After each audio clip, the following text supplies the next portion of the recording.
रहा update news.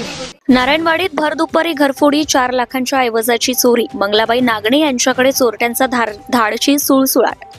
Chalisgaon शहरातील नारायणवाडी परिसरात भर दुपारी घरफोडीची घटना घडल्याने परिसरात एकच खळबळ उडाली आहे। मंगलाबाई दत्तात्रय नागणे यांच्या जेता सायन्स अकॅडमी जवळील राहत्या घराचा कडिकोंडा तोडून अज्ञात चोरट्यांनी सुमारे 4 लाख रुपयांचा ऐवज लंपास केला आहे।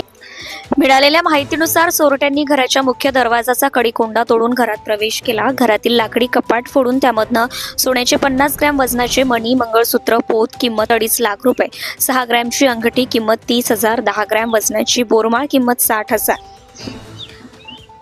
6 ग्रॅमची अंगठी किंमत 30,000, 10 ग्रॅम वजनाची बोरमाळ किंमत 60,000, 4 ग्रॅमचे टाप्स किंमत 20,000 तसेच 250 ग्रॅम वजनाची चांदीची पैजण किंमत 40,000 असा एकूण सुमारे 4 लाख रुपयांचा ऐवज चोरीस केलाय।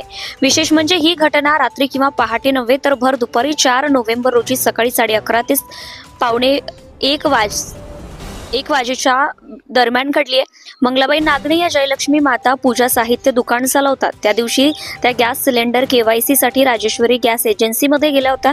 परत आल्यानंतर दरवाजाचा कडिकोंडा तुटलेला व कुलूप खाली पडलेले दिसले।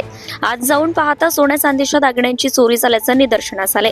या प्रकरणी चाळीसगाव शहर पोलीस स्टेशनमध्ये गुन्हा दाखल करण्यात आला असून पोलीस तपास करीत आहे। दरम्यान भर दुपारी झालेल्या या धाडसी घरफोडीने नागरिकांमध्ये मात्र भीतीचं वातावरण निर्माण झाले। Bureau report Vijay Gaikwad. Subscribe now and press the bell icon. Never miss an update.